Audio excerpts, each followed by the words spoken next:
Hello friends, today we are complete chapter 2 Lost Spring taken from Flamingo textbook class 12th English। आज की video में हम complete करेंगे lost spring, जिसका मतलब होता है खोया हुआ बसंत। स्टोरीज ऑफ स्टोलन चाइल्डहुड यानी खोए हुए बचपन की ये कहानियाँ हैं। इसमें दो कहानियाँ ली गई है जो कि खोए हुए बचपन से हैं, यानी कि जो बच्चे होते हैं उनका बचपन किस तरीके से उनसे छीन लिया जाता है, उस तरह की यहाँ पर कहानियाँ बताई गई हैं। हम लेसन को स्टार्ट करते बिना देरी किए हुए। अबाउट द ऑथर यानी यहाँ पर लेखिका के बारे में बताया गया है। ऑथर का मतलब लेखक और लेखिका दोनों होता है, लेकिन यहाँ पर हमारी लेखिका है इसलिए मैं लेखिका बोल रहा हूँ। अनीस जंग 1964 was born in Rourkela and spent her childhood and adolescence in Hyderabad. ये कहाँ पर पैदा हुई? ये राउरकेला में पैदा हुई और इन्होंने अपना बचपन, चाइल्डहुड यानी बचपन, एडोलसेंस का मतलब होता है किशोरावस्था, बचपन और किशोरावस्था दोनों इन्होंने हैदराबाद में बिताए हैं। यानी कि एडोलसेंस का मतलब होता है 15 से 17 साल, 18 साल की उम्र के बीच की जो स्थिति होती है उसको किशोरावस्था बोलते हैं। यानी कि आप जब बच्चे भी नहीं होते और बड़े भी नहीं होते हैं। She received her education in Hyderabad and in the United State of America. उन्होंने अपनी शिक्षा हैदराबाद में प्राप्त की और कहाँ पर प्राप्त की? United State of America. दो जगह से उन्होंने अपनी शिक्षा प्राप्त की। हर पेरेंट्स वर बोथ राइटर्स। उनके जो माता पिता थे दोनों ही लेखक थे। Anees Jung began her career as writer in India. Anees Jung ने अपना जो करियर है वो लेखक के रूप में भारत में ही प्रारंभ किया। She has been an editor and columnist of major newspapers in India and abroad. वह कई बड़े न्यूज़पेपर जो कि भारत के थे और विदेशों के थे उनकी एडिटर यानी संपादक रही है। और कॉलमिस्ट का मतलब होता है स्तंभकार या फिर समीक्षक। तो उन्होंने कई मेजर न्यूज़पेपर जो कि भारत और विदेशों के हैं उनकी वह संपादक भी रह चुकी है और उनकी स्तंभकार भी रही है। And has authored several books, और उन्होंने कई पुस्तकें लिखी है। The following is an excerpt from her books titled Lost Spring Stories of Stolen Childhood. और ये जो अंश है, एक्सर्प्ट का मतलब होता है ये जो अंश है ये उन्हीं की बुक से लिया गया है जिसका नाम है, जिसका टाइटल क्या है? लॉस्ट स्प्रिंग है, स्टोरीज ऑफ स्टोलन चाइल्डहुड यानी खोए हुए बचपन की कहानियाँ और खोया हुआ बसंत, ये जो है उनकी बुक का टाइटल है, उसी से ये अंश लिया गया है। Here she analyzes the grinding poverty and traditions which condemn the children to a life of exploitation। यहाँ पर वह क्या एनालिसिस करती है यानी क्या विश्लेषण करती है? ग्राइंडिंग पॉवर्टी यानी बढ़ती हुई जो गरीबी है और जो परंपराएं हैं जिनकी वजह से क्या हो रहा है, जिनकी वजह से बच्चों का जो जीवन है, चिल्ड्रन टू अ लाइफ, जो बच्चों का जीवन है वो एक्सप्लॉइटेशन की ओर जा रहा है, मतलब विनाश की ओर जा रहा है, शोषण की ओर जा रहा है। तो यहाँ पर वो कहना चाहती है कि उन्होंने उस चीज़ पर विश्लेषण किया और वो चीज़ें क्या है, जैसे कि बढ़ती हुई गरीबी और जो परंपराएं हैं, जो शैलियाँ हैं जो अब तक चली आ रही है, जो कि किसका कारण है? जो कि बच्चों की लाइफ के शोषण का कारण है, उनकी यहाँ पर वो बात कर रही है। यहाँ पर Lost Spring Stories of Stolen Childhood में दो एक्सर्प्ट लिए गए हैं। पहला है sometimes I find a rupees in the garbage. कभी कभी मुझे 1 रुपया भी कचरे में मिलता है। Why do you do this? I ask Saheb who I encounter every morning scrounging for a gold in the garbage dumps of my neighborhood। तुम ऐसा क्यों करते हो? ऐसा लेखिका पूछती है एक लड़के से जिसका नाम होता है साहेब। मैंने साहेब से पूछा कि तुम ऐसा क्यों करते हो? whom I encounter every morning scrounging for gold in the garbage। मैंने साहिब से पूछा, जो कि क्या करता है, मेरे नेबरहुड में जो गार्बेज डंप था यानी जो कचरे का ढेर था उसमें सोने की तलाश करते हुए मुझे प्रत्येक सुबह मिलता था। आई इनकाउंटर एवरी मॉर्निंग, मुझे प्रत्येक सुबह क्या करते मिलता था? तलाश करते मिलता था। स्क्राउंजिंग मतलब तलाश करते हुए, किसकी? सोने की। और कहाँ पर? गार्बेज डंप्स यानी कि जो कूड़े करकट का ढेर होता है उस पर। और वो कूड़े करकट का ढेर कहाँ पर होता है?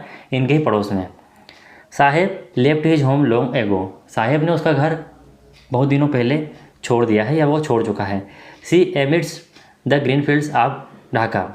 और वह जो हरे खेत होते थे ढाका के उनके बीचों बीच रहता था। His homes is not even a distant memory. और उसका जो घर है अब उसकी मेमोरी में भी यानी उसकी याददाश्त में भी दूर दूर तक नहीं था। अब ये स्थिति है। There were many storms that swept away their fields and homes. वहाँ पर कई तूफान आए जिन्होंने क्या किया? मिटा दिया। स्वेप्ट यानी मिटा दिया उनके खेतों को और घरों को। यानी जो तूफान आए, स्टॉर्म्स आए, उनकी वजह से उनके घर और जो खेत है वो मिटा दिए गए। हिज मदर्स टेल्स हिम, ऐसा उसकी माता कहती है। That's why they left looking for gold in the big city where he now lives। That's why, इसीलिए उन्होंने बड़े शहरों में गोल्ड की तलाश करने में उस जगह को छोड़ दिया। मतलब वे उस जगह को छोड़ आए और बड़े शहरों में सोने की तलाश करने लगे। where he now lives, और जहाँ पर अभी वो रह रहे हैं यहाँ पर वो आ गए हैं। यानी सोने की तलाश करने के लिए वो बड़े शहर में आ गए और उस जगह को उन्होंने छोड़ दिया और यहीं पर अभी ये रह रहे हैं। I have nothing is to do, मेरे पास इसके अलावा कुछ भी करने को नहीं है, ऐसा साहिब जवाब देता है। पहले लेखिका ये सारे सवाल पूछ लेती है और उसके जवाब फिर इस तरीके से उसको मिलते हैं। ही मटर्ड, वह बोलता है। लुकिंग अवे, यानी कि वो दूर कहीं देख रहा होता है और फिर वो इस तरह का जवाब देता है। गो टू स्कूल, स्कूल जाते हो। आई से ग्लिवली, मैं स्पष्ट रूप से कहता हूँ, यानी ग्लिवली का मतलब होता है स्पष्ट रूप से। Realising immediately how hollow the advice, और तुरंत ही यह महसूस हो गया इसे कि इसने किस तरह का सवाल इससे पूछ लिया या फिर ये कैसा थोड़ा अजीब यहाँ पर महसूस हो रहा है।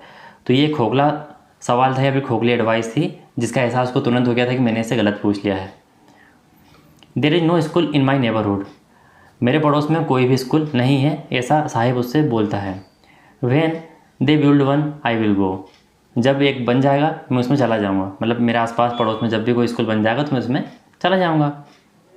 If I start a school will you come, अब यहाँ पर लेखिका कहती है कि यदि मैं कोई स्कूल स्टार्ट करती हूँ या फिर शुरू करती हूँ तो क्या तुम आओगे। आई आस्क हाफ जोकिंग, मैंने आधे मजाक में उससे इसे पूछा। यस ही सेज, हाँ उसने ऐसा कहा। स्माइलिंग ब्रॉडली, और वह खुलकर हंसा।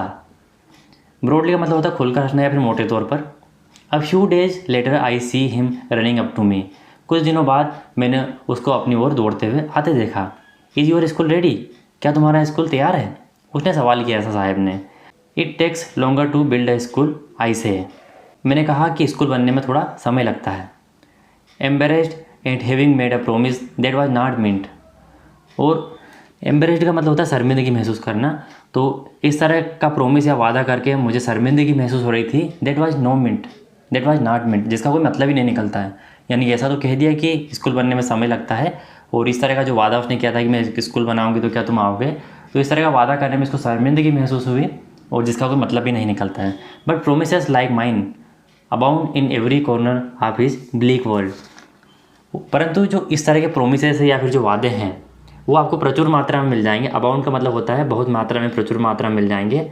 In every corner of bleak world, bleak world का मतलब होता है धूमिल दुनिया, यानी धुंधली जो दुनिया है उसके प्रत्येक कोने में आपको इस तरह के जो वादे हैं जो कि मैंने किया था, इस तरह के वादे आपको प्रचुर मात्रा में या फिर ढेर मात्रा में मिल जाएंगे। कोई बड़ी बात नहीं है अगर मैंने ऐसा वादा कर दिया है तो। ऐसा ही अपने आप में सोच रही होगी। After months of knowing him, उसे जानने के महीनों बाद। I ask him his name, मैंने उससे उसका नाम पूछा। साहेब ए आलम, ही अनाउंसेस, उसने बताया उसका नाम क्या है, Saheb e Alam. He does not know what its mean, वह नहीं जानता है कि इसका मतलब क्या होता है। If he new it's meaning, यदि वह इसका मतलब जानता, लॉर्ड ऑफ द यूनिवर्स, यानी कि ब्रह्मांड का भगवान, इसका मतलब होता है साहेब आलम का मतलब होता है कि ब्रह्मांड का भगवान या फिर देवता। और यदि वह ऐसा जानता कि उसके नाम का मतलब जो होता है लॉर्ड ऑफ द यूनिवर्स होता है, यानी कि ब्रह्मांड का देवता या फिर भगवान होता है, he would have a hard time believing it, तो उसे यह मानने में बहुत परिश्रम लगता है या फिर बहुत कठिन समय लगता है, मतलब वह विश्वास नहीं करता इस बात पर कि सही में ऐसा नाम है क्या।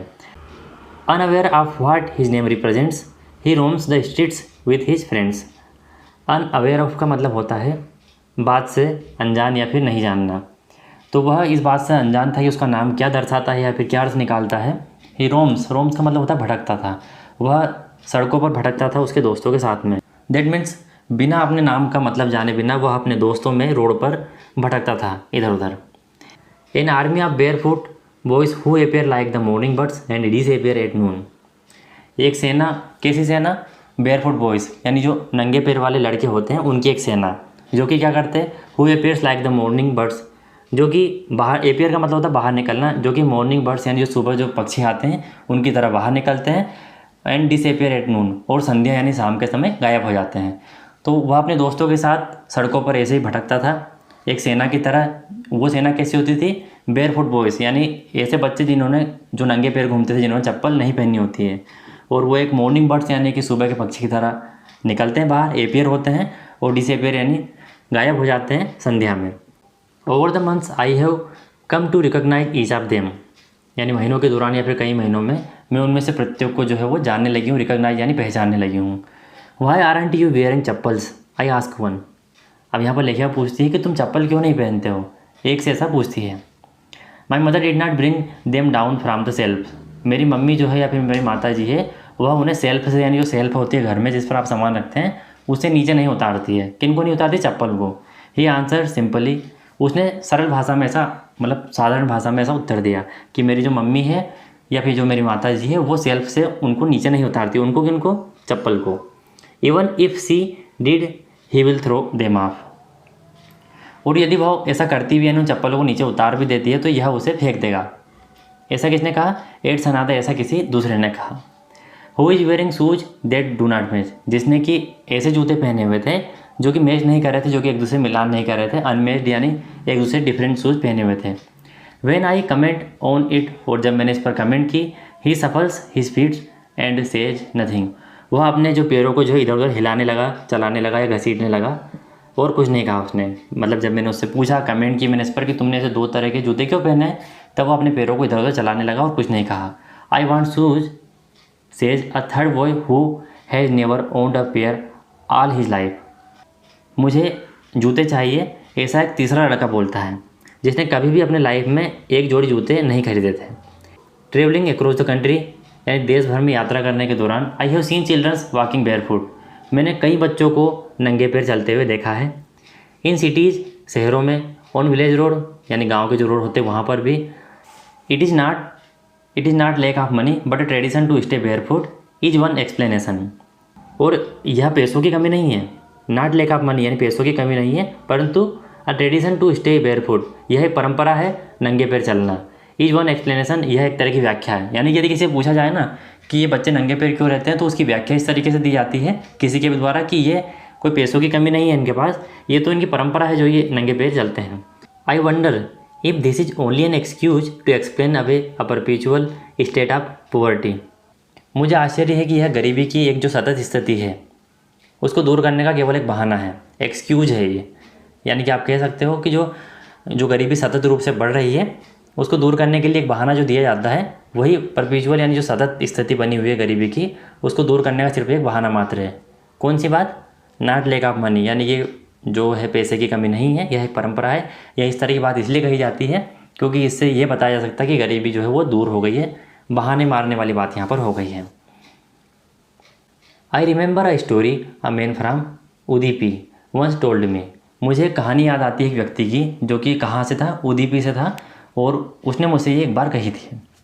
As a young boy he would go to school past an old temple, जब वह जवान था तो वह स्कूल में जाया करता था जो कि उसके पुराने मंदिर के पीछे था। Where is father was a priest, priest का मतलब होता है पुजारी, जहाँ पर उसके पिताजी जो थे वो पुजारी थे। He would stop briefly at the temple and pray for a pair of shoes, he would stop briefly, briefly का मतलब होता है कम समय के लिए या फिर संक्षिप्त में, तो वह थोड़े समय के लिए वहाँ रुकता, कहाँ पर? At the temple and pray for a pair of shoes, और वह एक जोड़ी जूते के लिए प्रार्थना करता उस मंदिर पर थोड़े समय के लिए रुक कर। 30 year later I visited his town and the temple, 30 साल बाद मैंने उसके कस्बे में और मंदिर में जो है वो विजिट की। Which was now drowned in air of desolation, desolation का मतलब होता है वीरानी, और ड्राउंड का मतलब होता है डूबा हुआ, तो जो कि एक वीरानी की हवा में डूब गया था। इन एयर मतलब वीरानी की हवा में डूब गया था। उस कस्बे में गई और वहाँ पर जो टेम्पल था वहाँ पर इसने विजिट किया। किसने? लेखिका ने। इन द बैकयार्ड, बैकयार्ड का मतलब आहता या फिर आंगन। Where lived the new priest, जहाँ पर नए पुजारी रहते थे। There were red and white plastic chair, वहाँ पर लाल कलर की और सफ़ेद कलर की कुछ चेयर्स थी, कुर्सियाँ थी। A young boy dressed in a grey uniform, एक जवान लड़का जिसने कि ग्रे यूनिफॉर्म पहना हुआ था। वियरिंग सॉक्स एंड शूज, और उसने सॉक्स और शूज भी पहने हुए थे, यानी कि जूते और मोजे भी।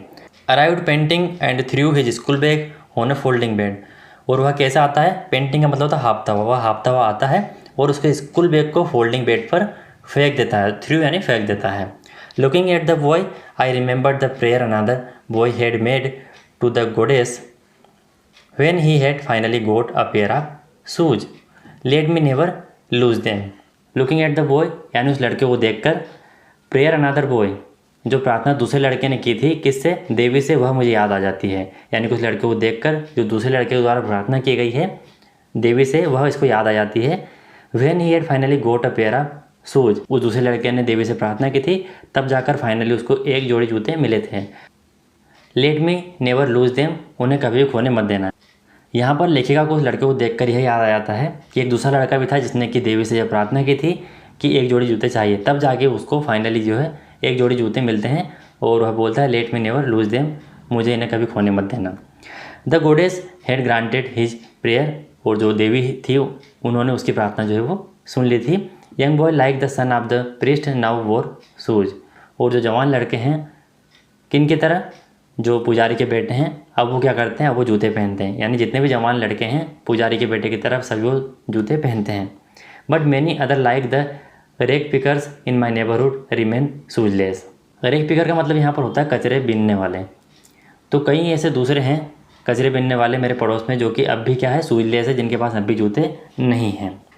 माई acquaintance with the barefoot rag pickers leads me to Seemapuri, और जो मेरा परिचय है जो नंगे पैर कचरे बीनने वाले लड़के हैं, बेयर फुट रेक पिकर्स हैं जो नंगे पैर कचरा बीनते हैं, वो मुझे कहाँ ले जाता है, वो मुझे सीमापुरी ले जाता है। यानी कि इसकी जो है इच्छा रहती है इन बच्चों से बात करने की और उनसे परिचय करने की, तो ये सारी चीज़ें इसको कहाँ ले जाती है, इसको सीमापुरी ले जाती है। A place on the periphery of Delhi yet miles away from it, एक ऐसा स्थान जो कि था तो दिल्ली की सीमा पर ही, उसकी परिधि में ही, लेकिन वो इससे कई मीलों दूर था। इट मेटाफोरिकली यानी लाक्षणिक रूप से हम यहाँ पर कह सकते हैं कि कहने को तो ये दिल्ली की सीमा पर ही था, परंतु इसे कई मीलों दूर था लाक्षणिक रूप से। मेटाफोरिकली यानी लाक्षणिक रूप से या लक्षणिक रूप से। Those who live here are squatters who came from Bangladesh back in 1971। Squatters का मतलब होता है भागे हुए, मतलब जो शरणार्थी होते हैं दूसरे देश के, उनको आप स्क्वेटर्स कह सकते हैं, और दूसरी भाषा में अतिक्रमणकारी भी कह सकते हैं। तो ये वही थे जो कि बांग्लादेश से 1971 में अपना देश छोड़कर यहाँ पर आए थे, वही स्क्वेटर्स हैं ये। Sahibs family is among them, और साहिब की जो परिवार था उसकी फैमिली थी वो भी उनमें से एक थी। Seemapuri was then a wilderness, Seemapuri तब क्या था, तब एक जंगल था। इट स्टिल इज, अब भी यह वही है, but it is no longer empty, परंतु अब यह खाली नहीं है। अब यहाँ पर ये स्क्वेटर्स रहते हैं जो कि बांग्लादेश से 1971 में आ गए थे। 1971 में बांग्लादेश के लोग जो है वो भारत में क्यों आने लगे थे, तो उस समय हो यह रहा था कि पाकिस्तान के द्वारा बांग्लादेश के लोगों पर अत्याचार किया जा रहा था, क्योंकि उस समय वह उसी का पार्ट था। तो यहाँ पर इंडिया ने मदद की थी, लेकिन जब वो अत्याचार हुए थे उस टाइम पर बहुत सारे शरणार्थी 1971 में इंडिया में आ गए थे। आगे बढ़ते हैं। In structures of mud with roofs of tin and tarpaulin devoid of sewage drainage of running water live 10,000 rag pickers. In structure of mud यानी जो ढांचे होते थे, जो स्ट्रक्चर होते थे वो मिट्टी के होते थे। विथ रूफ्स ऑफ टीन, जिनके जो छत होते थे वो टीन के और तिरपाल के होते हैं। टर्पोलिन का मतलब तिरपाल होता है, वो तिरपाल आपने देखा होगा जो पन्नी वगैरह से बनते हैं। डिवाइड ऑफ सीवेज, और यहाँ पर जो है वो गंदे नाले, ड्रेनेज यानी जल निकासी, और जो बहता हुआ पानी है उनकी कोई सुविधा यहाँ पर नहीं थी। लाइव 10,000 रेक पिकर्स, और यहाँ पर 10,000 रेक पिकर्स यानी कचरा बीनने वाले रहते हैं। They have lived here for more than 30 years without an identity without permits, और ये यहाँ पर बीते यानी पिछले 30 सालों से बिना किसी पहचान के रह रहे हैं और बिना किसी अनुमति के, without permit. But with ration cards that get their names on voters list and enable them to buy grains, परंतु जो राशन कार्ड है उनकी मदद से इन्होंने अपने नाम जो है वोटर में जुड़वा लिए, वोटर लिस्ट में, और जिसके कारण ये इनेबल यानी सक्षम हो पाए अनाज खरीदने में। यानी कि जो राशन कार्ड है उनकी वजह से इन्होंने अपना नाम वोटर लिस्ट में जुड़वा लिया, और अब ये उनकी वजह से अनाज लेने में सक्षम है। Food is more important for survival than an identity, survival यानी कि जीवित रहना या फिर अस्तित्व में बने रहना। तो जो खाना है या भोजन है वो अस्तित्व में बने रहने के लिए बहुत ज़्यादा ज़रूरी है पहचान की बजाय। यानी कि पहचान को ही क्या करेंगे, जब जीवित रहेंगे तभी तो पहचान रहेगी, तो भोजन जो है वो ज़्यादा इम्पोर्टेंट है अस्तित्व में रहने के लिए पहचान की बजाय। If at the end of the day we can feed our family and go to the bed without an aching stomach, we would rather live here than in the fields that gave us no grain, say a group of women in tattered sarees when I asked them why they left their beautiful land of green fields and river। और जब मैंने उनसे पूछा कि वे अपने beautiful घर यानी जो सुंदर से खेत है और भूमि को क्यों छोड़कर आए हैं, तब उनके ही ग्रुप में से a group of women, उनके ही ग्रुप में से टेटर साड़ी यानी फटी हुई साड़ी पहने हुए किसी ने कहा, क्या कहा कि यदि हम दिन के अंत में हमारे परिवार को खाना खिला सकते हैं और बिना पेट दर्द के अपने बिस्तर पर सो जाते हैं, फिर चले जाते हैं, we would rather live here than in the fields that gives us no grain, तो हम यहाँ पर रहना पसंद करेंगे उन खेतों के बजाय जो कि हमें कोई भी अनाज नहीं देता है। कुल मिलाकर जब ये उनसे ऐसा पूछती है कि आपने अपने घर और खेतों और नदियों को क्यों छोड़ दिया जो कितने सुंदर थे, ढाका में जो हरे मैदानों के बीच में ये रहते थे, तब एक फटी हुई साड़ी पहने हुए ग्रुप में से एक महिला कहती है कि यदि हम अपने परिवार को खिला सकते हैं और बिना पेट दर्द के रात को सही से सो जाते हैं तो यहाँ रहना बेहतर होगा, उसकी वजह है कि हम उन खेतों पर हैं जो कि हमें कोई अनाज नहीं देता हो। ऐसा एक जवाब आता है। They pitch their tents that becomes transit home. Pitch यानी लगाते हैं या फिर गाड़ते हैं, तो वे क्या करते हैं, वे अपने टेंट लगाते हैं और वो क्या बन जाते हैं, एक तरीके से परागमन करने वाले यानी परिवर्तन होने वाले घर, ट्रांजिट होम बन जाते हैं, यानी जो कहीं पर भी आप जिनको स्थापित कर सकते हैं। Childrens grow up in them. बच्चे उसी में बड़े होते हैं। Becoming partners in survival. और वह भी अस्तित्व में या फिर जीवित रहने के लिए इसका भागीदार बन जाते हैं। And survival in Seemapuri means rag picking. और सीमापुरी में सर्वाइवल यानी अस्तित्व में बने रहने का मतलब है कचरे बिनना, यानी कचरे बिनने का काम करना होगा, तभी जो है वो सीमापुरी में सर्वाइव कर सकते हैं यानी अस्तित्व में बने रह सकते हैं। Through the years it has acquired the proportions of a fine art. Through the years यानी वर्षों से या फिर सालों से, it has acquired the proportion. Acquired का मतलब होता है हासिल करना, तो इसने क्या कर लिया, एक अच्छे अनुपात में एक कला हासिल कर ली है, यानी कि अच्छी कला जो है वो अच्छे अनुपात में यहाँ पर हासिल हो चुकी है। Garbage to them is gold. और जो गार्बेज है, कूड़ा करकट है, ये उनके लिए क्या है, सोना है। It is their daily bread. यह उनकी रोज़ाना की रोटी है। A roof over their heads. उनके सिर के ऊपर एक छत है। Even if it is a leaking roof. भले ही यह जो छत है वो कैसा हो, टपकता हो, लेकिन यही उनके लिए सब कुछ है। But for a child it is even more. परंतु एक बच्चे के लिए यह इससे और अधिक कुछ ज़्यादा है। मतलब इनके लिए तो यह रोटी है, इनके ऊपर जो है वो छत है, यह सब कुछ है जो गार्बेज है, कूड़ा करकट है, लेकिन बच्चों के लिए तो जो कुछ अलग ही है, और भी कुछ है। जैसे कि I sometimes find a rupee even a 10 rupee note. Saheb says. मुझे कभी कभी जो है 1 रुपये मिलता है और 10 रुपये का नोट भी, ऐसा साहेब कहता है। यहाँ पर आप इस बात से अंदाज़ा लगा सकते हैं कि बार बार इस लेसन में गार्बेज में गोल्ड ढूंढने की बात होती है। तो गोल्ड ढूंढने से मतलब यह नहीं है कि इनको सोना मिलता है उस गार्बेज में से। कचरे में सोना तो मिलेगा नहीं, आप सभी जानते हैं, लेकिन वो सभी चीज़ें जो इनको उस गार्बेज में से, उस कचरे में से मिलती है, जिनको ये बेचकर अपने लिए खाना यानी ब्रेड की व्यवस्था कर सके, छत की व्यवस्था कर सके और रहने लायक जो भी चीज़ें इनको चाहिए उसकी व्यवस्था कर सके, तो वो उनके लिए सोने के समान ही है ना। हमारे लिए सोना एक अलग वैल्यू रखता है, इनके लिए ये सारी चीज़ों की व्यवस्था यदि हो जाए तो इनके लिए वो सोना ही है। तो यहाँ पर इसलिए बार बार बोलता है कि गार्बेज में ये गोल्ड ढूंढना प्रारंभ करते हैं, फिर गोल्ड को ढूंढते हैं। तो वो गोल्ड नहीं होता है, वो उपयोगी चीज़ें कुछ इस तरह के रुपये मिल जाए, या फिर प्लास्टिक या फिर टीन की चीज़ें, लोहे की चीज़ें, जिनको ये बाद में बेच सके। हमारे आसपास के जो गार्बेज इकट्ठा करने वाले, जो पन्नी बिनने वाले होते हैं, आप वही समझ लीजिए। ठीक है, इतना आपको क्लियर हो गया होगा। हिज आइज लाइटिंग अप, यानी को जब ऐसा बोलता है कि कभी कभी 1 रुपया मिलता है और कभी कभी 10 का नोट भी मिल जाता है, और ऐसा कहते हुए उसकी आंखें जो है वो चमक जाती है। When you can find a silver coin in a heap of garbage you don't stop scrounging for there is hope of finding more. और जब कभी भी तुम्हें जो है एक चांदी का सिक्का उस कचरे के ढेर में मिलता है, तो तुम क्या करते हो, तुम इस आशा में कि और अधिक मुझे सिक्के मिल सकते हैं, तुम और अधिक ढूंढना प्रारंभ कर देते हो और अधिक तलाश करना चालू कर देते। It seems that for children garbage has a meaning different from what it means to their parents. ऐसा लगता है कि जो बच्चे हैं, चिल्ड्रंस हैं, उनके लिए जो कचरा है ये एक अलग मतलब रखता है, और जो इनके माता पिता हैं उनके लिए इसका अलग मतलब है, यानी दोनों के लिए इस कचरे का अलग अलग मतलब है। For the childrens it is wrapped in wonder, for the elders it is a means of survival. और जो बच्चे हैं उनके लिए है एक आश्चर्य का ढेर है, यानी आश्चर्य में लपटी हुई चीज़ें हैं, और जो बड़े हैं उनके लिए यह सिर्फ क्या है, एक जीविका मात्र है या फिर एक सर्वाइवल की चीज़ है। तो दोनों के लिए मतलब अलग निकलता है। बड़ों के लिए अपनी जीविका का साधन है, अपने अस्तित्व में बने रहने के लिए एक मतलब निकालता है कचरे का ढेर, और बच्चों के लिए तो ये आश्चर्य की चीज़ें हैं कि इसमें से और अच्छी अच्छी चीज़ें हमें मिलेगी। One winter morning I see Sahib standing by the fenced gate of the neighbourhood club. एक ठंडी सुबह मैं साहिब को खड़ा पाती हूँ, कहाँ पर, फेंस गेट के पास में नेबरहुड क्लब। जो नेबरहुड यानी पड़ोस में जो क्लब होता है उसका जो फेंस गेट होता है, फेंस गेट का मतलब होता है बाड़ लगी होना। जो बाउंड्री लाइन होती है आपने देखी होगी, जिसके आर पर आप देख सकें, जो कि तार की होती है फिर जालीनुमा होती है, तो उस तरह का फेंस गेट होता है जहाँ पर ये साहिब को खड़ा पाती है। और ये फेंस गेट उनके नेबरहुड यानी पड़ोस के क्लब का ही है। Watching 2 young man dressed in white playing tennis. बहुत 2 लोगों को वहाँ पर देखता है जिन्होंने क्या पहने हुए, सफ़ेद कपड़े पहने हुए हैं, और वो टेनिस खेल रहे हैं। आई लाइक द गेम, मुझे यह खेल पसंद है। ही हम्स, वह क्या करता है, वह गुनगुनाता है। ऐसा बोलकर वह गुनगुनाता है कि मुझे खेल पसंद है। हम्स का मतलब होता है गुनगुनाना। Content to watch it standing behind the fence, और वह इन फेंस यानी इस बाड़ के पीछे खड़ा रहकर इनको देखकर संतुष्ट है, यानी वो इस तरह से इनको देखकर ही संतुष्ट है। I go inside when no one is around he admits, मैं अंदर चला जाता हूँ जब आसपास कोई नहीं रहता है, कोई भी जब आसपास नहीं रहता तब मैं अंदर चला जाता हूँ, ऐसा वह बोलता है, ऐसा वह मानता है। एडमिट्स यानी वो ऐसा स्वीकार करता है। The gate keepers lets me use the swing, और जो गेट कीपर्स है वो मुझे झूले को उपयोग करने देता है।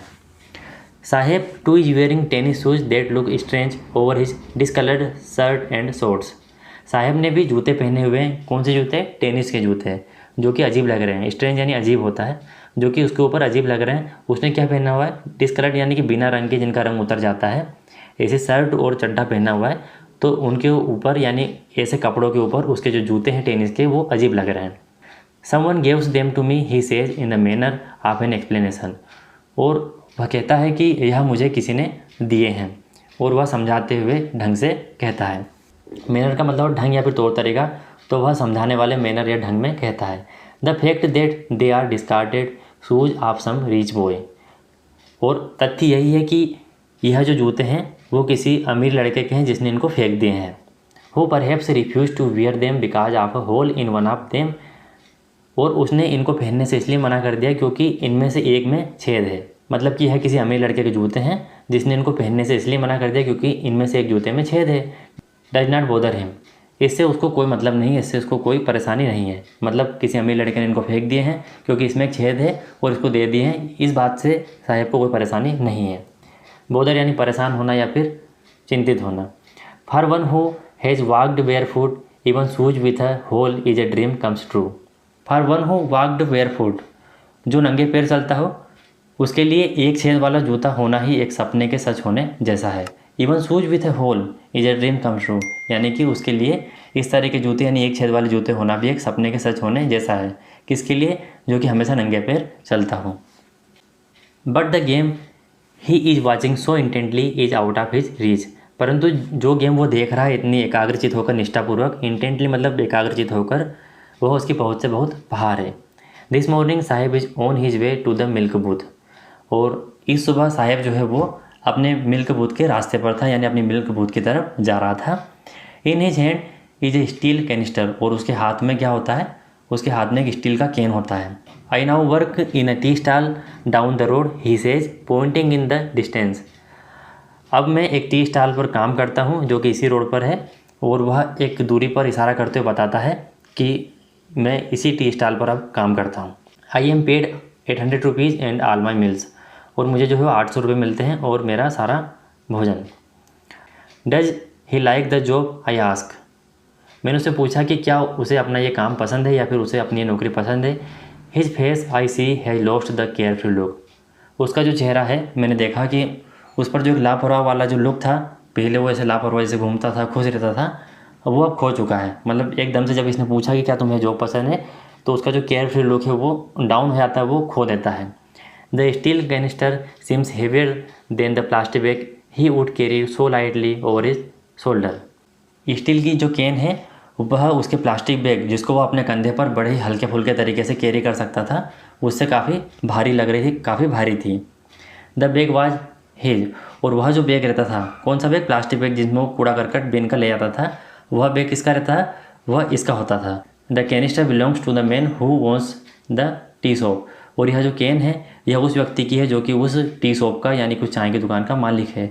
Sahib is no longer his own master, Sahib अब अपने खुद का मालिक नहीं रहा, मतलब वो अब किसी का नौकर हो गया, अब किसी के अंडर में उसको काम करना होता है।